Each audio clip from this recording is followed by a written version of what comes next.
بسم اللہ الرحمن الرحیم۔ السلام علیکم ورحمۃ اللہ۔ اللہ تعالیٰ قرآن پاک میں ارشاد فرماتے ہیں اُحِلَّ لَکُمْ لیلۃ الصِّیَامِ الرَّفَثُ إِلیٰ نِسَائِکُمْ ہُنَّ لِبَاسٌ لَکُمْ وَأَنْتُمْ لِبَاسٌ لَہُنَّ۔ حلال کر دیا تمہارے لیے رمضان کی راتوں میں اپنی بیویوں سے صحبت کرنا، وہ تمہارے لباس ہیں اور تم ان کا لباس ہو۔ حضرت براء رضی اللہ تعالیٰ عنہ سے روایت ہے، انہوں نے بیان کیا کہ شروع اسلام میں نبی کریم صلی اللہ علیہ وآلہ وسلم کے صحابہ جب روزے سے ہوتے اور افطار کا وقت آتا تو کوئی روزہ دار اگر افطار سے پہلے بھی سو جاتا تو پھر اس رات میں بھی اور آنے والے دن میں بھی انہیں کھانے پینے کی اجازت نہیں تھی۔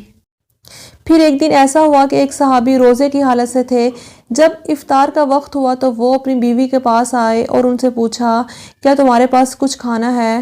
انہوں نے کہا اس وقت تو کچھ نہیں ہے، لیکن میں جاتی ہوں، کہیں سے لاؤں گی۔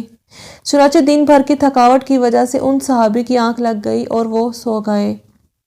جب بیوی واپس آئیں اور انہیں سوتے ہوئے دیکھا تو فرمایا افسوس تم محروم ہی رہے۔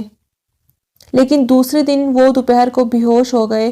جب اس کا ذکر نبی کریم صلی اللہ علیہ وآلہ وسلم سے کیا گیا تو یہ آیت نازل ہوئی، حلال کر دیا گیا تمہارے لیے رمضان کی راتوں میں اپنی بیویوں سے صحبت کرنا۔ اس پر صحابہ کرام بہت خوش ہوئے اور یہ آیت نازل ہوئی، کھاؤ پیو یہاں تک کہ ممتاز ہو جائے تمہارے لیے صبح کی سفید دھاری سیاہ دھاری سے۔